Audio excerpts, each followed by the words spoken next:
Good morning, students. Welcome to English class. Today we are going to discuss a new chapter, One Earth to One World.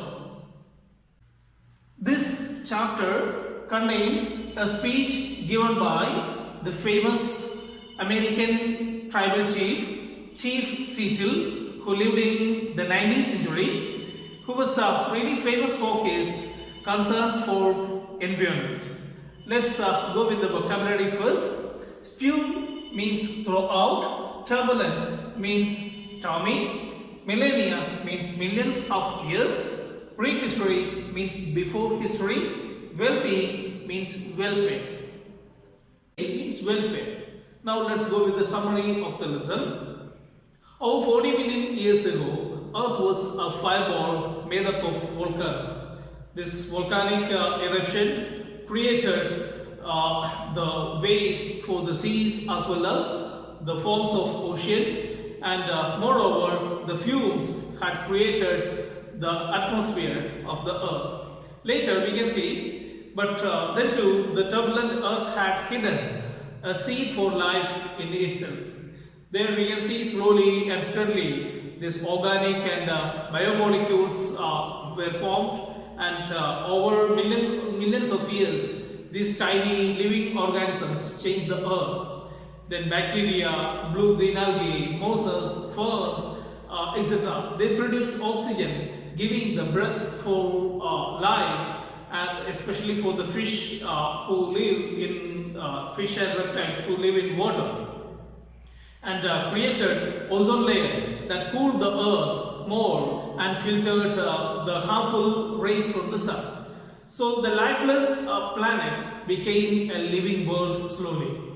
The planet had its plants, and every animal gradually took its form from the web of the life that woven during the millennia of this prehistory. That means even before history, the same thread of life started to form. And later we can see the last the last thing to arrive on the scene was the human being, man. The man developed that and progressed, and he built his own world by dividing the earth into mine, yours, and theirs and ours. That means his selfish greed started to make that my world, his world, their world, and our world. That means the world was divided into countries as well as the divisions started to appear. So actually, he did not feel himself as the belonging of earth, but he felt that the earth is belong to him. That means if he wanted anything, he could take from the earth. At the same time, he has to give nothing to the earth in return. So this is what the concern of human being. This particular concern or his selfish greed to make everything for his comfort or everything for his life, that started to deteriorate the world. So the overuse of the earth's resources that led to the decreasing level of the earth's resources. And moreover, we can see that the countryside has more pressure from the increasing number of farmers, and at the same time they started to just move to the cities, and thus the cities became really crowded with the factories, with people, and with the cars and the workers. And again, another thing is that inequality. So inequality is growing in between the countries.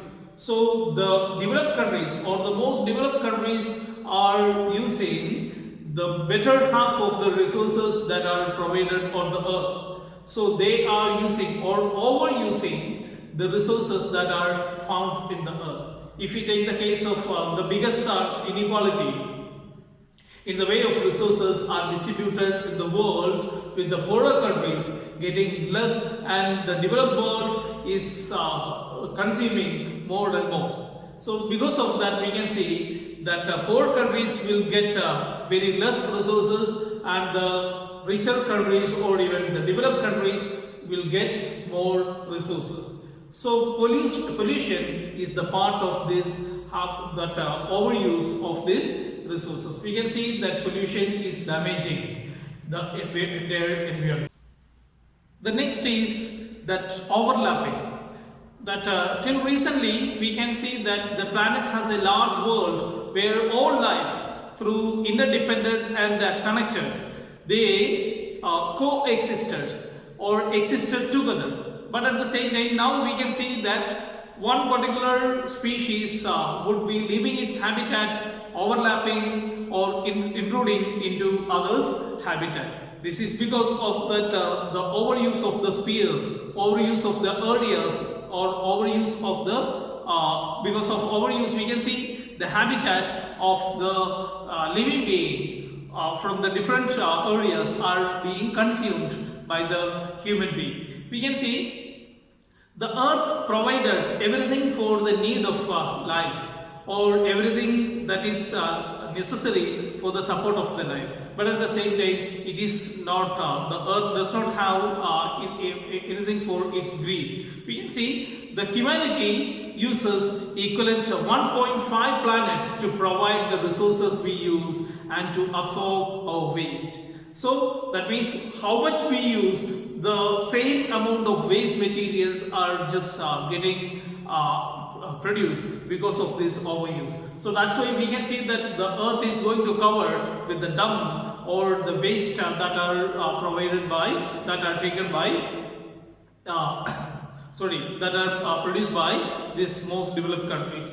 So that's why he has quoted one of the famous speech, one of the famous quote said by Mahatma Gandhi: "The earth has enough for our needs, but not our greed." Not for our greed. So this is exactly the right thing. The earth has the resources for our well-being.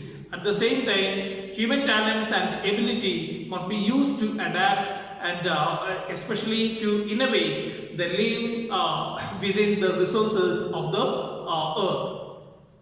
The governments as well as the people personally as well as by the NGOs or group, they have to take care about the same. So that means we have to just reduce the use of or the overuse of these resources, and but at the same time it should be really fruitful. We have to keep a little for the future generation. This is what we call a sustained development. So the sustainment of development is dependent upon the use of resources.